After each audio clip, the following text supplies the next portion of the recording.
economy showing signs of strain, but we'll get a clearer picture when the August jobs report drops in just a few hours. The Bureau of Labor Statistics is facing a shakeup, and fresh data suggests the job market is losing steam, both raising concerns that the trend will continue. Let me now bring in the Vice President for Global Delivery and Channel Partnerships at Culture Partners, Mattson Newell. Mattson, welcome to the show. Thanks so much for hopping on. Thank you for having me, Markie. So we're just hours away from this report dropping. This is obviously the big one that a lot of people will have their eye on. What are your expectations from today's data? It is the big one. There's a lot of anticipation around these numbers because of some of the changes that have taken place here in the last month or so.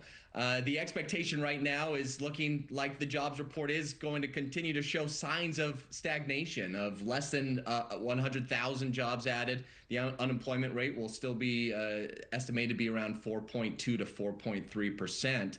And so with these numbers coming in, as we're talking with CEOs and advising them right now, Markie, it's important that leaders recognize that this is a data point, not the data point, and that they're not too overly reactive to these challenges, even though we're seeing some consistency here of these continued challenges in the job market. And so, you know, it also begs the question, what's the Fed about to do with this, right? September 17th is the next time that they'll be announcing their interest rate plans. Will we see them lower rates, keep them steady as they have been? How consequential is today's report in their decision making? It will definitely have an impact. And it is the will they, when they, will they, or when they, or won't they, with the rate cuts. And again, I just advise and come back to leaders not being overly reactive. Where we're seeing some organizations struggle, and this is across industries, is when they're being too reactive to a number or a month's report. The date of September 17th will be consequential to see if the rate cuts come in, and if so, what amount they'll come in as well, because that will definitely have an impact. And then the question, Markie, is around, well, what's causing this? Well, we know AI is having an impact. We know globalization's having an impact. And then, of course, tariffs and the uncertainty there around the jobs number. And also, you know, to your point, this report will be the first one since President Trump fired the Bureau of Labor Statistics commissioner, questioning the department's accuracy on tracking jobs. He was not happy with the July report. How do you see the president responding if today's report shows low numbers?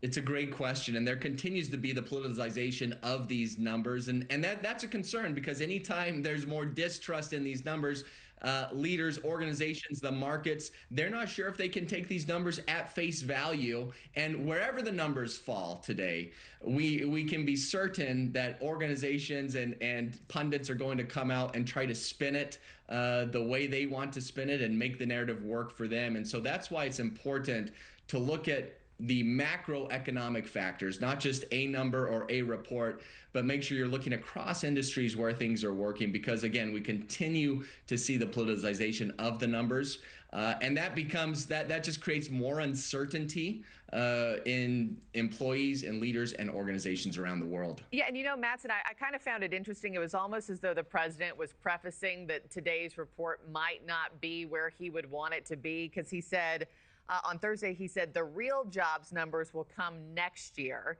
He said that when these, quote, huge, beautiful places, the palaces of genius open, job numbers will improve. Didn't really specify what those projects were. But when he says the real job numbers will come next year, what does he mean by that? And is there any truth to it? Yeah, you can continue to push the goal line down, but we do want to focus on what does the market look like today? What does it look like next quarter? Next year will be important also. But I do think there is a level of hedging there from both sides, from both parties, of looking at the numbers again. How they come out, how they shake out today will be telling, but you're also going to see the narratives come out trying to interpret of making it work for them.